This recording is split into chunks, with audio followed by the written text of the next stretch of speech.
반갑습니다. 철물점 조반장입니다. 오늘은 집에서 촬영을 하겠습니다.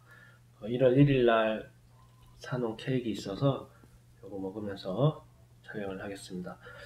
지난 회차로 철물점 창업 과정을 거의 다 이제 말씀을 드렸죠. 이제 그 다음부터는 뭐 추가 매입, 그 다음에 스마트 스토어, 집수리 관련 이제 얘기를 한다고 했던 것 같은데, 저도 지난 찍은 걸 이렇게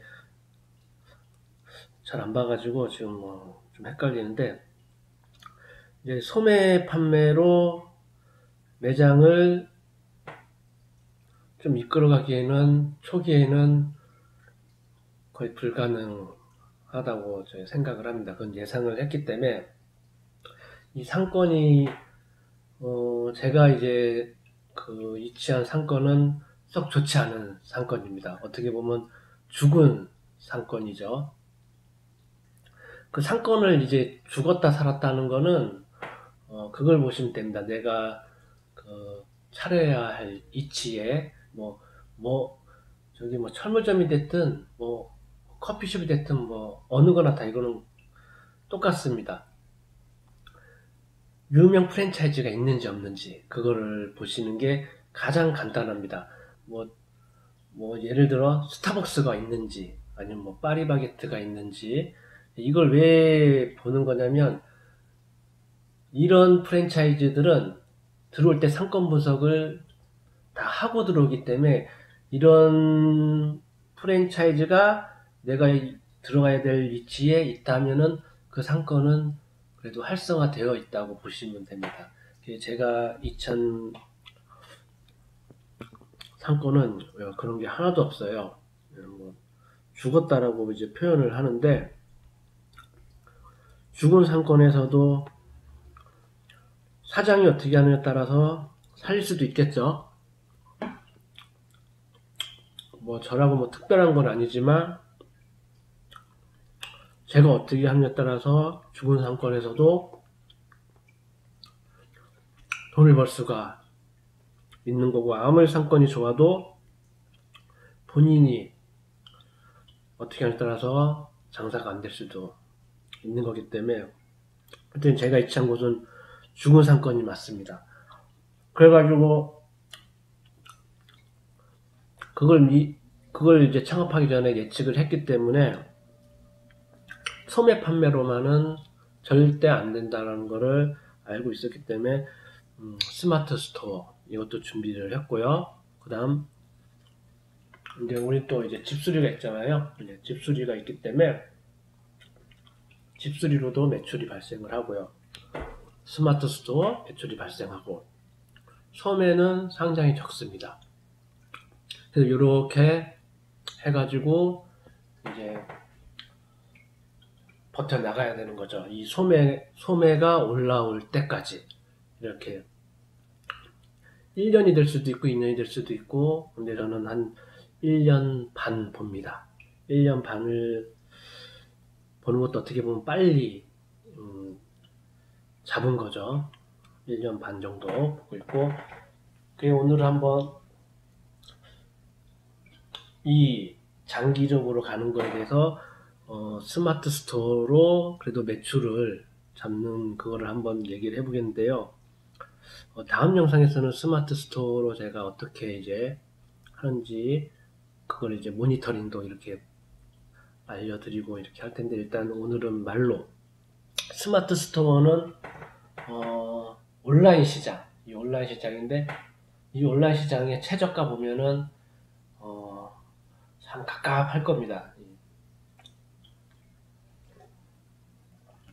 도매가나 온라인 최저가나 크게 차이가 없어요, 지금 이 시장에서는. 근데 보면 이제 스마트 스토어로 얼마 벌었다고 이렇게 하는 방송들이 있는데, 그래가지고 이렇게 사람들 계속 보기 위해서 결국은 돈을 받고 이렇게 좋은 내용을 가르쳐 준다고 강의도 하고 이렇게 하는데, 기본적인 거는 그 강의 들을 필요가 없어요. 기본적인 거는 내가 어떻게 물건을 싸게 받아오느냐. 그게 관건이죠. 누구나 다 아는 거죠. 인터넷 최저가보다 얼마나 싸게 물건을 받아오느냐.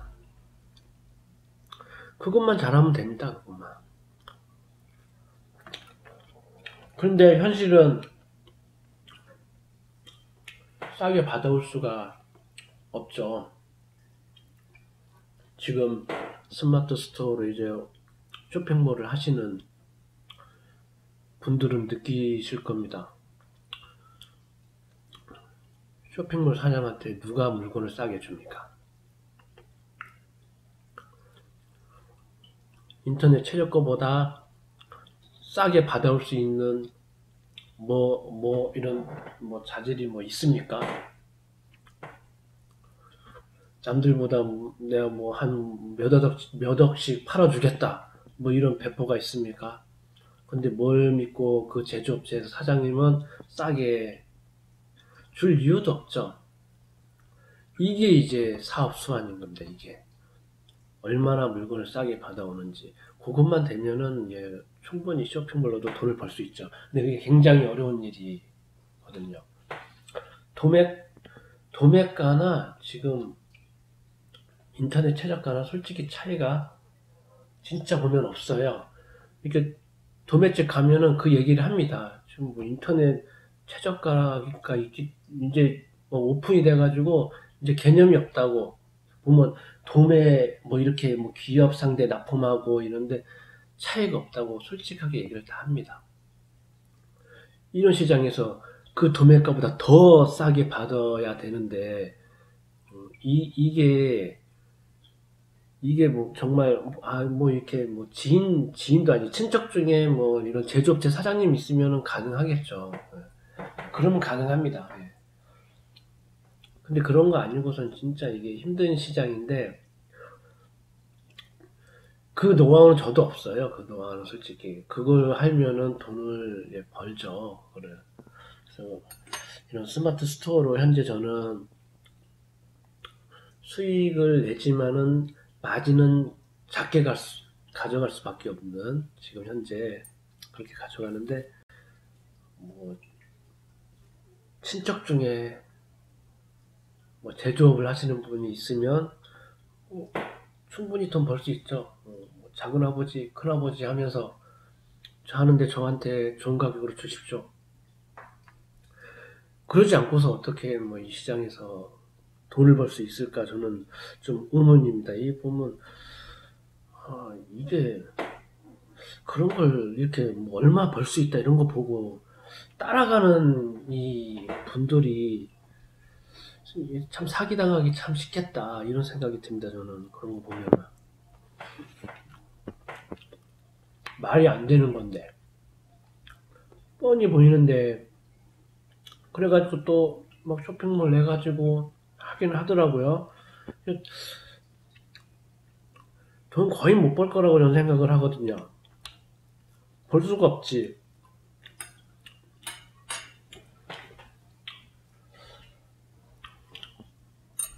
그래서 저도 어찌됐든 이런 철물점 소매 판매를 그래도 장기적으로 올라올 때까지 버티기 위해서 스마트 스토어로 지금 어찌됐든 저도 매출을 내고 있는데 크진 않지만 작게 이렇게 하나 팔면 한 5,000원 남고 이런 작게 내고 있습니다. 근데 이 철물점을 길게 이렇게 보고 하는 거기 때문에 이런 스마트 스토어로 그래도 약간의 매출을 낼 수 있는 아이템을 갖고 이렇게 창업하기 전에 이렇게 구축하는 데는 그렇게 돈이 안 드니까 이렇게 반드시 이거 하나 해가지고 하면은 그래도 한 달에 한 20만원, 30만원 정도는 그래도 이렇게 마진을 남길 수 있으니까 그렇게 해서 준비를 하시면 그래도 도움이 될 겁니다. 그런 스마트 스토어 관련 좀 이제 자세하게 알고 싶거나 이 철물점 창업을 하고자 하는 사람에 한해서입니다. 하면은 예, 제가 그런 노하우 이런 거는 제가 이렇게 알려드리겠습니다.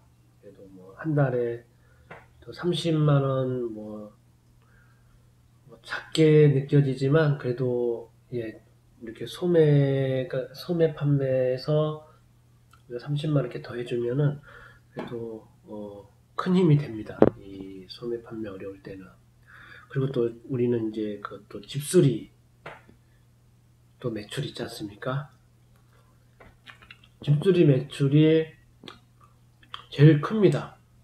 그래도 여기 가면은 집수리가 또 좋은 게 고깃집에 방문을 하잖아요. 이 남의 집에 들어간다는 건 어떻게 보면 큰 인연이죠. 이렇게 수리 또 잘 해주고 나면 그분이 매장에 다시 찾아옵니다. 꼭. 뭐 가격은 그때부터는 중요하지가 않아요. 오면은 이것저것 또 다 사가시고 이런 게 또 굉장히 또 메리트가 있습니다. 이 집수리 하러 집에 방문을 해가지고 그 맺은 인연 그러면 그분이 또 매장으로 또 옵니다. 물건을 사러 나중에. 그런 이게 얘기는 또 다음 회차에 하고 오늘은 예, 요거 여기까지. 별로 뭐 저도 좀 얘기하고도 별로 이렇게 기억이 남는 건 없는데 오늘은 여기까지. 자, 또 다음에 또 영상을 찍겠습니다. 감사합니다.